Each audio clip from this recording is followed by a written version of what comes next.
நபிகள் நாயகம் ஸல்லல்லாஹு அலைஹி வஸல்லம் அவங்களோடு தொடர்புடைய ஒரு நிகழ்ச்சி.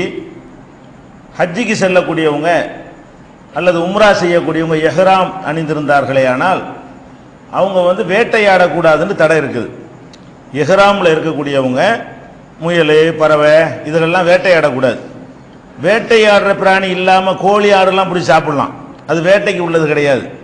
சுதந்திரமாக திரியும்ல வேட்டையாடுதல் என்று சொன்னால் அது மார்க்கெட்டில் விற்கப்படாமல் அது சுதந்திரமாக திரியக்கூடிய பிராணிகளாக இருந்தால் அதை வேட்டையாடுவது இஹ்ராம் கட்டினவங்களுக்கு தடை இருக்குது. குர்ஆனில் இந்த தடை இருக்குது. லா தக்துலு ஸைத வ அன்தும் ஹுர்முன், நீங்கள் இஹ்ராம் கட்டி இருக்கும் பொழுது வேட்டை பிராணியை கொல்லாதீர்கள். 5:95 இந்த தடை அல்லாஹ் சொல்றான். அதே மாதிரி உஹில்லலக்கும் சைதுல் பஹரி வ தஆமுஹு, அதே நேரத்தில் கடல்ல வேட்டையாடுவது அதை உண்பது உங்களுக்கு ஹலாலாக்கப்பட்டிருக்கிறது. வ ஹுர்ரிம அலைக்கும் சைதுல் பர்ரி, தரையில வேட்டையாடுவது உங்களுக்கு ஹராமாக்கப்பட்டிருக்கிறது. மாதும்தும் ஹுர்மன், நீங்கள் இஹ்ராம் அணிந்திருக்கிற நேரத்தில் கடல்ல போய் மீன் வேட்டையாடலாம், மீன்லாம் பிடிக்கலாம். இஹ்ராம் அணிஞ்சிருக்கிறவங்க தூண்டி போட்டு மீன் பிடிக்கலாமான்னா அது வேட்டை தான், அது தப்பு கிடையாது. தரையில வேட்டையாடுறது கூடாது. முயல், பறவைகள் இதுகளெல்லாம் வேட்டையாடக்கூடாதுன்னு தடை இருக்குது.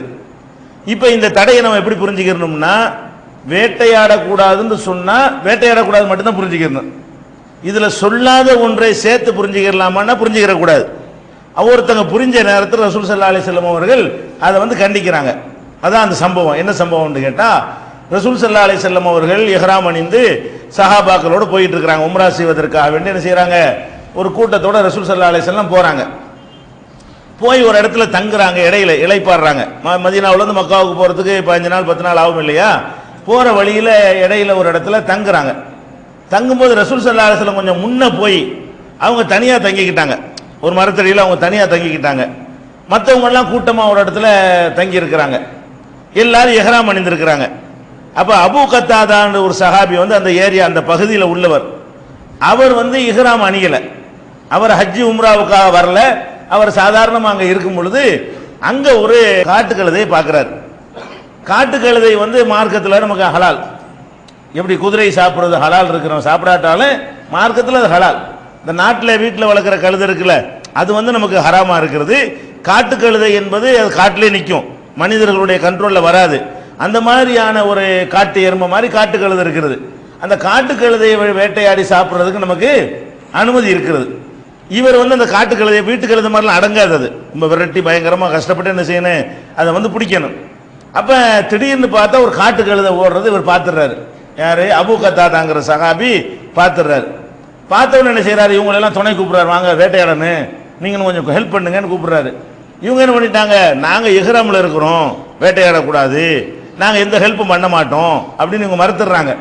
அப்புறம் இவர் தன்னந்தனியா போய் ஈட்டியலை எடுத்துட்டு போய் வேகமா எரிஞ்சு குத்தி நெஞ்சிடறாரு. அதை முறைப்படி ஈட்டியை குத்தும் போதே பிஸ்மில்லான்னு சொல்லி குத்துட்டோம்னா அது இறந்து போச்சுன்னா அர்த்தம் மாதிரி தான். வேகமா ஈட்டினால குத்துறாரு, இறந்து போயிடுது. உடனே அதை எடுத்துக்கிட்டு கொண்டு என்ன செய்யறாரு, இங்க கொண்டு வந்துடுறாரு. இந்த மக்கள்லாம் இருக்கிற இடத்துல வந்தவன என்ன செய்யறாங்கன்னா, சுட்டுக்கிட்டு சாப்பிடும்போது எல்லாரும் சேர்ந்துக்கிறாங்க, எங்களுக்கு தாங்கண்டு. சஹாபாக்கள் வேட்டையாடுறதை மறுத்தவங்க இந்த வேட்டையாடுற பொருளை சாப்பிடும்போது மட்டும் நினைச்சிட்டாங்க, எல்லாம் பங்கு வச்சுக்கிட்டாங்க. அப்ப இவர் என்ன செய்யறாருன்னா, ஒரு பெரிய பீஸ் தொடக்கறியை மட்டும் ஒன்று எடுத்து தனியா வச்சுக்கிட்டாரு. ரசூலுல்லாஹ் கொடுக்கணும்னு, ரசூலுல்லாஹ் தனியால அவங்க இருக்கிறாங்க, அவங்களுக்கு கொடுக்கணும்னு தனியா அபூ கத்தாதா வேட்டையாடினவர் தனியா எடுத்து வைத்துக் கொள்கிறாரு. மற்றவங்க எல்லாம் சாப்பிட்டு முடிச்சுட்டாங்க. முடிச்சவனே என்ன வருதுன்னு கேட்டா, நம்ம வேட்டையாடக்கூடாத வேட்டை பொருளை சாப்பிடலாமா, நம்ம தப்பு பண்ணிட்டோமான்னு தெரியலையே, ரசூல் ஸல்லல்லாஹு அலைஹி வஸல்லம் இதை கேட்கணுமே அப்படின்னு சொல்லி நபிகள் நாயகம் ஸல்லல்லாஹு அலைஹி வஸல்லம் அவங்கள்ட்ட போய் என்ன செய்யறாங்க, இதை கேட்கிறாங்க. கேட்டவன ரசூல் ஸல்லல்லாஹு அலைஹி வஸல்லம் என்ன சொல்றாங்கன்னு கேட்டா, மஅக்கும் மின்ஹு ஷைஉன், உங்கள்ட்ட ஏதாவது மிச்சம் இருக்கான்னு கேட்கிறாங்க. சாப்பிட்ட பிறகு எல்லாம் சாப்பிட்டோம் தப்பான்னு கேட்க போனா ரசூல் ஸல்லல்லாஹு என்ன பண்றாங்க, மஅக்கும் மின்ஹு ஷைஉன், உங்களோட ஏதாவது மீதி ஏதாவது வச்சிருக்கிறீங்களா அப்படின்னு கேட்கிறாங்க. அப்ப அபூ கத்தாதா சொல்றாரு, உங்களுக்குன்னு தனியா நான் ஒன்று எடுத்து வச்சிருக்கிறேன், தொடக்கறி தனியா இருக்குன்னு சொல்லி எடுத்து கொடுக்குறாரு. ரசூல் ஸல்லல்லாஹு அலைஹி வஸல்லம் அவங்கள சாப்பிட்றாங்க. சாப்பிட்டுட்டு அப்புறம் கேள்வியும் கேட்கிறாங்க ரசூல் ஸல்லல்லாஹு அலைஹி வஸல்லம், நீங்க அந்த வேட்டையாடுவதற்கு நீங்க தூண்டுனீங்களா, இல்ல இதை போய் புடின்னு நீங்க சொல்லி உங்களுக்காக வேட்டையாடி இருந்தா அதுவும் தப்பு. நாமளும் வேட்டையாடக்கூடாது, நமக்காக வேண்டியும் வேட்டையாடக்கூடாது. நீங்க எதுவும் அவருக்கு கட்டளை போட்டீங்களா? இல்ல. அதுக்கு ஏதாவது துணை செஞ்சீங்களா? இல்ல அப்படின்னு எல்லாம் சொல்லிவிட்டாங்க. அப்ப கொண்டாங்கன்னு வாங்கி ரசூல் ஸல்லல்லாஹு அலைஹி வஸல்லம் என்ன செய்றாங்க? இதை சாப்பிட்றாங்க. இது வந்து புகாரியில 2854, 2570, 5407, 1821, 1822, 1823, 1824, 2914, 5491, 5492 இவ்வளவு இடத்துல புகாரியில மட்டும் இந்த ஹதீஸ் வந்து இருக்குது. இதுல என்ன நம்ம சொல்ல வர்றோம்னு கேட்டா, என்ன சொல்லப்பட்டிருக்குதோ அதை தாண்டிக்கிட்டு போகக்கூடாதுங்கிறதுக்கு இது பாயிண்ட். வேட்டையாடக்கூடாது, வேட்டை தான் ஆடக்கூடாது. இன்னொருத்தர் வேட்டையாட திங்கலாமல தின்ட்டு போ, அது கூடாது, அதையெல்லாம் சொல்லியிருப்பான். வேட்டையும் ஆடாதீர்கள், வேட்டையாடியதை உண்ணவும் செய்யாதீர்கள் நல்லா சொல்ல மாட்டானா? அல்லாஹ் வந்து வேட்டையாடாதீங்கன்னு சொன்னா என்ன விளங்கிறனே? வேட்டையாட அந்த செயல் செய்யக்கூடாது. ஏற்கனவே யாருக்கோ எதுக்கோ வேட்டையாடப்பட்ட ஒன்று அல்ல வேட்டையாடிய ஒன்றை வந்து விற்கிறா, பஜார்ல விற்கப்படுகிறது, நம்ம வேட்டையாடல, அப்ப அதை சாப்பிடலாமான்னு கேட்டா அதுக்கு ஒண்ணு என்ன இல்ல, மார்க்கத்துல தடை கிடையாது. அப்ப ரசூல் ஸல்லல்லாஹு அலைஹி வஸல்லம் அவர்களுக்கு என்ன செய்யப்பட்டிருக்குன்னா, லா தக்துலு செய்த வேட்டை பிராணி நீங்க கொல்லாதீங்க. லா தக்துலுனா கொல்லாதீங்கன்னு அர்த்தம். அப்ப வேட்டை பிராணியை வந்து நீங்க கொல்லாதீங்க. இஹ்ராமா இருக்கும் போது அந்த கொல்ற வேலையை நீங்க செய்யக்கூடாது. ஒரு புல் பூண்டை கூட பறிக்க கூடாதுன்னு இருக்குல்ல, அந்த அடிப்படையில் உள்ள ஒரு சட்டம் இது. பொருள் ஹராம்ங்கிறதுக்காக உள்ள சட்டம் இல்லை. அப்ப நம்ம பேணுதல்ங்கிற பேர்ல வேட்டையாடக்கூடாதுன்னு சொன்னதால், பேணுதல்ங்கிற பேர்ல அல்லாஹ் வந்து ஹராம் ஆக்காத ஒன்றை நம்மளா ஹராம் ஆக்குற மாதிரி வேட்டையாடக்கூடாதுன்னு சொல்லிட்டாங்க, அதனால இதை சாப்பிட மாட்டோம் அப்படின்னு முடிவு எடுத்தால் இது வந்து மார்க்கத்துக்கு தடுக்கப்பட்டது. அப்படி எடுக்கக்கூடாது, அந்த ரைட் நமக்கு கிடையாது. அல்லாஹ் வந்து எல்லாம் தெரிந்தவன், அவனுக்கு எந்த இடத்துல என்ன வார்த்தையை பொண்ணு அவ்வளவு அழகா என்ன செய்வான் சொல்லுவான். அதுல கூட என்ன செய்யறான்னு கேட்டா, வேட்டை பிராணியை கொல்லாதீங்கன்னு ஒரு வார்த்தையை சொல்றான். இப்போ ஒருத்தர் உசுரோட கொண்டாந்து இந்த காட்டு கழுதைய கொடுத்து நீங்க அறுத்து சாப்பிட்டுக்கிறீங்கன்னு சொன்னா நம்ம தான் அதை கொல்ல வேண்டி வரும். அந்த உயிரை எடுக்கிற வரை நம்ம செய்ய வேண்டி வரும். அதுதான் தடுக்கப்பட்டிருக்கிறதே தவிர எது தடுக்கப்பட்டது இல்ல, அதை சாப்பிடுவது தடுக்கப்பட்டது இல்ல. ஆனால் பேணுதல் நினைக்கிறவங்க இந்த இதெல்லாம் சிந்திக்காதவங்க இப்படி முடிவு எடுப்பாங்க. பேணுதல் அவ்வளோ பேணுதலா போறேன் அல்லாஹ் சொன்ன வார்த்தைக்கு மேற்கொண்ட அர்த்தத்தை கொடுத்து அவன் என்ன சொன்னானோ அதோட அந்த லிமிட்டை நிக்காம அவங்களா இல்லாத அர்த்தத்தை உள்ளக்க திணிச்சுக்கிட்டு அதெல்லாம் சாப்பிடக்கூடாது. அதே மாதிரி ஒரு புறா விற்கிது, வேட்டையாடிக்கிட்டு வந்து விற்கிறாங்க, அதை வாங்கி சாப்பிடலாமான்னா உசுரோட வாங்கிட்டு வந்து சாப்பிடக்கூடாது. அறுத்து கண்டு துணுமா போட்டு விற்கிறான்னு சாப்பிட்டுக்கலாம். இதனால் அதில் வழங்க வேண்டியது கொள்ளாதீங்கன்னு தானே தடை. கொள்ளாதீங்கிறத நமக்கு போடப்பட்ட தடையா இருக்கிறது. அந்த மாதிரி ரசூல் ஸல்லல்லாஹு அலைஹி வஸல்லமுடைய வரலாறை புரிஞ்சுக்கிறோம். எதுக்கு சொல்றோம்னு கேட்டா, பேணுதல்ங்கிற பெயர்ல வந்து ஹதீஸ்ல இல்லாத ஒன்றை திணிச்சிடக்கூடாது. அல்லாஹ் ரசூல் எவ்வளவுக்கு சொன்னாங்களோ அவ்வளவுதான் ஹராமே தவிர அதுக்கு மேல ஹராம்னு நம்மளா நினைச்சுக்கிட்டோம்னு சொன்னா அது குற்றமா போயிரும்ங்கிறத என்ன செய்யணும், விளங்கி கொள்ளணும். அப்ப பேணுதல்ங்கிறதுக்கு ஒரு எல்லை இருக்குது. ஹதீஸ்ல அந்த கருத்து இருக்குதோ அப்படின்னு இருந்தா தான் நீங்க பேணுதலை பார்க்கணும். அதுல இல்லாத ஒன்ன, குர்ஆன்ல ஹதீஸ்ல இல்லாத ஒன்ன நீங்களா திணிக்கிறதுன்னு அல்லாஹ் வந்து சரியா சொல்லலன்னு ஆயிரும். அல்லாஹ் சரியான வார்த்தையை போடல, நம்மளை குழப்பிட்டான் அப்படின்னு ஆயிரும். அல்லாஹ் எதையுமே கரெக்டா சொல்லக்கூடியவன், எல்லாரையும் புரிஞ்சுக்கிற விதத்தில் என்ன செய்வான், அல்லாஹ் பேசக்கூடியவன் என்பதை நம்ம விளங்கிக் கொள்ள வேண்டும். இது ஒரு விஷயம். இது எதுக்கு சொல்றோம், பேணுதல்ங்கிற பெயர்ல வந்து நம்ம வந்து ஹலாலை ஹராமாக்கி கொள்ளக்கூடாது. அதே மாதிரி வந்து ரசூல் ஸல்லல்லாஹு அலைஹி வஸல்லம் அவங்கள்ட்ட ஒரு கூட்டத்தார் வர்றாங்க. வந்து என்ன செய்யறாங்க, அல்லாஹ்வுடைய தூதரே, புதுசா இஸ்லாத்தை சேர்ந்த சில சகோதரர்கள் எங்களுக்கு இறைச்சி கொண்டாந்து தர்றாங்க. புதுசா நேற்று இஸ்லாத்துல வந்தவங்களுக்கு, போன வாரம் இஸ்லாத்துல வந்தவங்களுக்கு சட்டம் தெரியாது, எப்படி அறுக்கணும், பிஸ்மில்லாஹ் சொல்லணும், அதெல்லாம் தெரியாது. அப்ப முறைப்படி தக்பீர் சொல்லாம கூட அவங்க என்ன செஞ்சிருக்கலாம், அறுத்து இருக்கலாம். அவங்க ஒன்னாந்து தந்தா நாங்க சாப்பிடலாமா அப்படின்னு கேட்கறாங்க. ரசூல் ஸல்லல்லாஹு அலைஹி வஸல்லம் கேட்கறாங்க, இன்ன கௌமன் யஅதுனா பில்லஹ்மி, சில கூட்டத்தார்கள் வந்து எங்கள்கிட்ட வந்து இறைச்சி கொண்டு வர்றாங்க.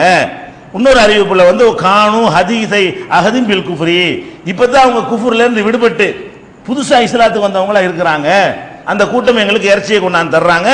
லா நத்ரி அது விக்ரஸ்முல்லாஹி அலைஹி அம்லா, அல்லாஹ்வுடைய பேரை சொல்லி அவங்க அறுத்தாங்களா இல்லையான்னு எங்களுக்கு தெரியல, இறைச்சியை கொண்டாந்து தர்றாங்க, இறைச்சியை கொண்டாந்து தர்றாங்க அப்படின்னு ரசூல் ஸல்லல்லாஹு அலைஹி சொல்றாங்கன்னு கேட்டா, சம்முல்லாஹ் அலைஹி, நீங்க பிஸ்மில்லாஹ் சொல்லி குழு சாப்பிடுங்க. அப்ப இது முகாந்திரம் கிடையாது. எப்படி நம்ம நம்பனே, முஸ்லீம்ல சொல்லி இருப்பான் நம்பிக்கிறோம். புதுசு பழசு, பழைய ஆட்கள் தெரியாம இருப்பான், புதிய ஆளுக்கு தெரிஞ்சு இருப்பான். இது பெரிய மேட்டரா? எத்தனை பாரம்பரிய முஸ்லீம் நமக்கு தெரியாத விஷயம் போன வாரம் முஸ்லீமானவனுக்கு தெரியத்தானே செய்யுது. இதெல்லாம் ஒரு அடிப்படையா? இது அதுலயும் தக்பீர் சொல்ற பெரிய பயங்கரமான விஷயமா? ஒரு சின்ன ரெண்டு சொல்லு இதை கத்துக்க மாட்டாங்களா? அப்ப நம்ம என்ன நினைக்கிறேன், அவரு கொண்டா தர்றாருன்னு சொன்னா அவர் முஸ்லீம் தானே, அவர் கரெக்டாக தானே இருப்பாரு, பிஸ்மில்லா சொல்லியிருப்பாரு நினைச்சுக்க வேண்டியதான். சொல்லாட்ட கூட அவனுக்கு குற்றம் வராது. அவர் உண்மையிலே சொல்லாம இருந்தா கூட நீங்க அதை போட்டு துருவி என்ன செய்யக்கூடாது, அதை ஆராயக்கூடாது. அது முஸ்லீம் அல்லாதவங்க இறைச்சி தர்றாங்கன்னு வைங்க, அவங்க அதை சொல்ல மாட்டாங்க. முஸ்லீம்ன்ற அவன் எந்த மாதிரி முஸ்லீமாக இருந்தாலும் அவன் என்ன செய்வான், பிஸ்மில்லான்னு சொல்லி தான் அறுப்பான், அல்ல பிஸ்மில்லான்னு சொல்லி அறுத்ததை தான் வாங்குவான். அது பிரச்சனை இல்லை. முஸ்லீம் அல்லாதவங்க இறைச்சி தந்தா, உருளைக்கிழங்கு கத்திரிக்காய் இருந்தால் பிரச்சனை இல்லை. உயிரினங்களை நம்ம மீன் தந்தா பிரச்சனை இல்லை. உயிரினங்களை அறுத்து சாப்பிடணும்னு சட்டம் இருக்கிறதுனால, முறைப்படி அறுக்கணும்னு சட்டம் இருக்கிறதுனால, பிஸ்மில்லாஹி அல்லாஹ் அக்பர்னு சொல்லி அந்த தக்பீரை சொல்லி அறுக்கணும் என்ற காரணத்தினால ஒரு முஸ்லீம் அல்லாதவர் நம்மள்ட்ட தந்தாருன்னு சொன்னா கேட்கலாம், என்னங்க இது நாங்கள் இந்த அறுத்தை தான் சாப்பிடுவோம், முறைப்படி செஞ்சிருக்கா, இல்லை பாரி கட்டெல்லாம் வாங்கிட்டு வந்தேன், சாப்பிட வேண்டியதான். அவர் அந்த கடையில் வாங்கிட்டு வந்தேன் அப்படின்னு சொல்லி. இங்கே மெட்ராஸ்லாம் எந்த கடையில் வரனாலும் சாப்பிடலாம். ஏன் அங்கே இதில் மாநகராட்சியிலேயே நம்ம தான் போய் அறுக்கிறோம். முஸ்லீம் தான் போய் என்ன செய்கிறாங்க, எல்லா ஆடுகளையுமே அறுத்து அங்கே இருந்தால் சீல் வச்சு தான் வருது. அப்போ இந்த மாதிரி ஆட்டு இறைச்சி இந்த மாதிரி கொடுத்தாங்கன்னா வாங்கிட்டு போயிடலாம். கோழி கொண்டாந்து கொடுக்குறாங்களா, என்னங்க நீங்கள் வீட்டில் வச்சு சாவடிச்சிங்களா, தண்ணியில் முக்கி சாவடிச்சிங்களா, முறையை அறுத்தலான்னு கேளுங்க. இல்லைங்க இப்படித்தாண்டா விட்டுருங்க, இல்லை முறையாக பாய் தான் அறுத்துறோம், நடு தான் அறுத்துட்டு வந்தோம், அஜர் தான் அறுத்தாரு, பக்கத்து வீட்டில் ஒரு பாய் இருக்காங்க அப்படி சொன்னால் சாப்பிட்டு போங்க. அப்போ அது சொல்லணுங்கிற மேட்ரு, அவன் தர்ற ஆளை பற்றி பிரச்சனை இல்லை, சொல்லணுங்கிற ஒரு மேட்ரு. அப்போ எதுக்கு இதை சொல்கிறோம், இவங்களுக்கு சந்தேகம் வரத்தானே செய்யுது. யாருக்கு சந்தேகம் வருது, ஒருத்தர் இறைச்சி கொண்டு வந்து தரும்போது சொன்னாங்களா சொல்லலையா, இது அவனுக்கு தேவையில்லை, யார் கொண்டு வந்தாலும் நினைக்கலாமே. ஒரு தொழுகை இல்லாத ஒரு ஆள் கொண்டு வர்றாரு, இவர் தொழுகை இல்லாதவளா இருக்காரு, இவர் சொல்லியிருப்பாரா சொல்லியிருக்க மாட்டேன், அதுலேருந்து தான் சந்தேகம் வரேன். சொல்லி அவன் சொல்றத கொள்கையில் ஒத்துக்கிட்டு இருக்கான், கண்டிப்பாக சொல்லியிருப்பான், அதை போட்டு விசாரிக்க தேவையில்லை, கொண்டாந்து தந்தான்னு சொல்லலாம். அப்போ இது எதுக்கு இதை சொல்றோம்னு கேட்டால், தேவையற்ற சந்தேகங்களை தவிர்க்கிறாங்கல்ல.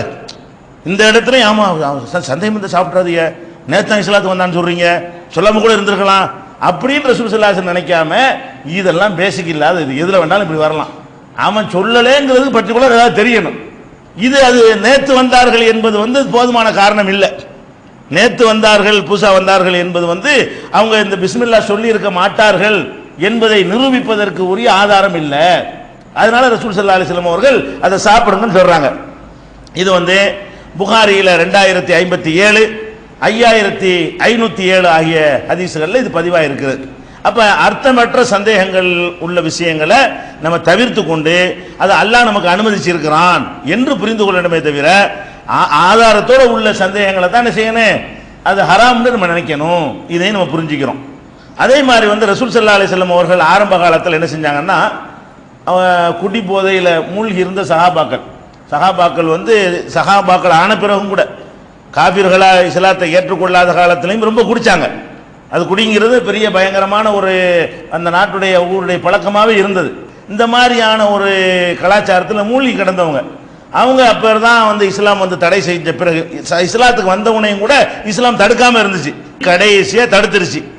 தடுத்த உடனே என்னவாச்சு, எல்லாரும் அதை விட்டு தூக்கி எறிஞ்சு உடைச்சி நினைச்சிட்டாங்க, அந்த அதுல இருந்து விடுபட்டு வந்துட்டாங்க.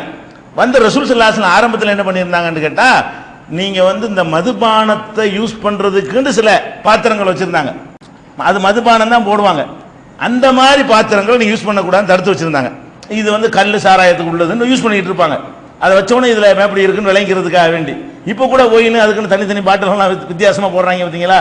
அதுக்குன்னு அந்த ஒயின் குடிக்கிறதுக்குன்னு ஒயினுக்கு தனி கிளாஸ் கப் இருக்கும், சாதாரண டீ கிளாஸ்ல ஒயின் தர மாட்டாங்க, அதுக்குன்னு இப்படி வச்சு இது மாதிரி வச்சு அந்த கிளாஸை பார்த்தோன்னா என்னது, அதுக்கு பேர ஒயின் கிளாஸுங்கிறாங்க.